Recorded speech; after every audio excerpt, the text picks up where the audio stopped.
गहलोत और पायलट की लड़ाई हुई पुरानी, अब राजे और पूनिया लिख रहे हैं लड़ाई की नई कहानी।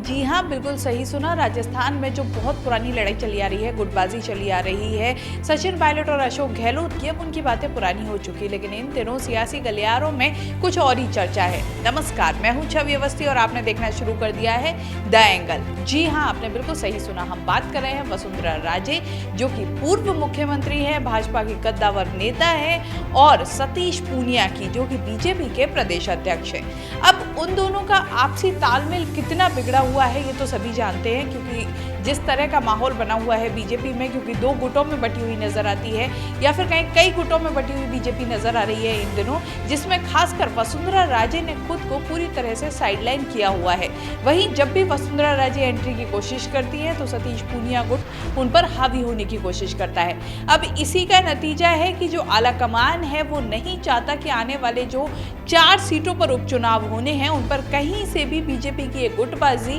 भारी पड़े। इसीलिए आलाकमान ने एक तरीका निकाला, वो था कोर कमेटी का, जिसमें वसुंधरा राजे का भी नाम शामिल किया गया और कोशिश की गई कि सभी बड़े नेता एक जगह बैठे और एक जगह बैठ के तालमेल बिठाएं और चारों सीटों पर अच्छा प्रदर्शन हो सके। लेकिन अब इसी में एक पेच ये भी फंस रहा है कि जहां वसुंधरा राजे की तरफ से कई जो उनके खास लोग हैं उनकी तरफ से बातें आ रही हैं कि मार्च के या अप्रैल के महीने में वसुंधरा राजे कुछ नई रणनीति बना सकती है, या फिर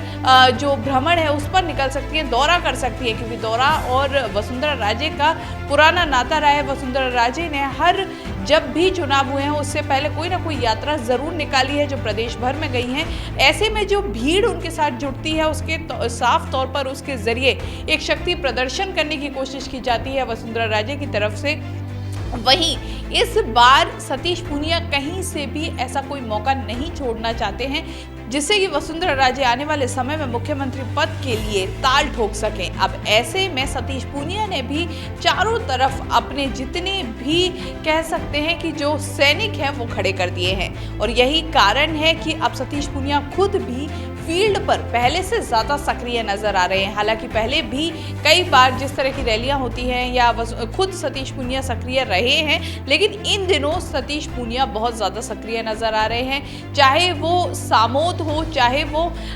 हाल फिलहाल सालासर की जब उनकी रैली थी वो हो, या फिर उसके अलावा राजसमंद में जिस तरह से संबोधन किया और उसके बाद प्रेस वार्ता की, वहाँ पर भी जिस तरह से भीड़ जुटाई वो एक तरफ है। इससे साफ तौर पर एक संकेत देने की कोशिश की गई है कि सतीश पूनिया कहीं से भी पीछे हटने वाले नहीं हैं। अब ये बिल्कुल वैसा हाल है जैसे कि जंगल में दो शेर आपस में टकराते हैं। अब जब दो शेर आपस में टकरा रहे हैं, ताकत की बात करें, चाहे वसुंधरा राजे दिग्गज नेता हैं, लेकिन सतीश पूनिया के पास भी युवा शक्ति है और अच्छी खासी भीड़ इकट्ठा करने की उनकी कह सकते हैं कि वो जिस जगह पे हैं वो अच्छी खासी भीड़ इकट्ठा कर सकते हैं।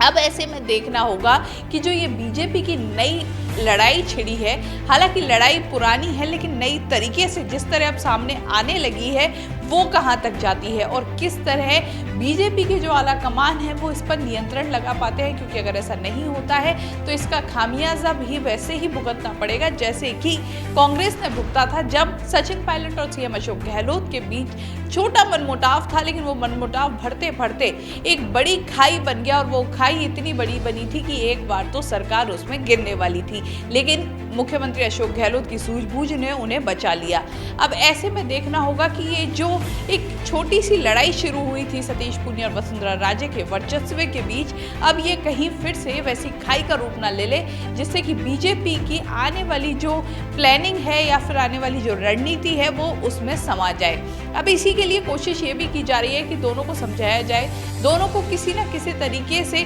क्योंकि जिस तरह से लगातार कहा गया था, चाहे वो हाल ही में हुए चुनाव हो या फिर टिकट वितरण हो, उन सभी में एक चीज़ कही गई थी, कार्यकारिणी का गठन हो, सब में एक बात कही थी कि सतीश पूनिया अपनी चला रहे हैं, सतीश पूनिया चाहते हैं वो उन्हीं लोगों को अपनी टीम में ले रहे हैं या फिर उन्हीं लोगों को टिकट दे रहे हैं। ऐसे में उनके कद को भी कम करने के लिए शायद ये कोशिश की गई है जिससे कि जो और वरिष्ठ नेता हैं उनके मन में कहीं से भी ये चीज़ ना आए कि उनका पद कम होता जा रहा है या उनकी महत्वता कम होती जा रही है। अब देखना होगा कि जो ये एक नई पहल की गई है बीजेपी की तरफ से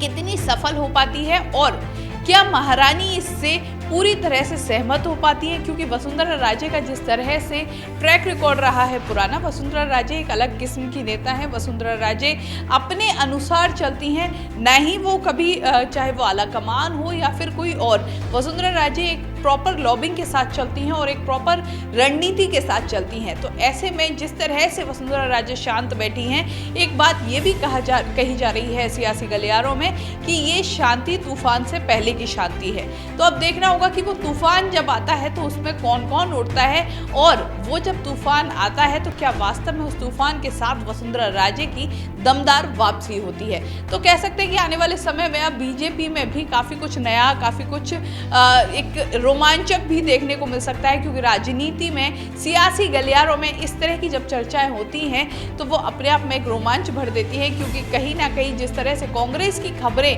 कांग्रेस में जिस तरह से गुटबाजी की बातें सामने आई थी, उसके बाद अब बीजेपी में भी कुछ ऐसा ही हाल होने लगा है। अब मीडिया की बात करें,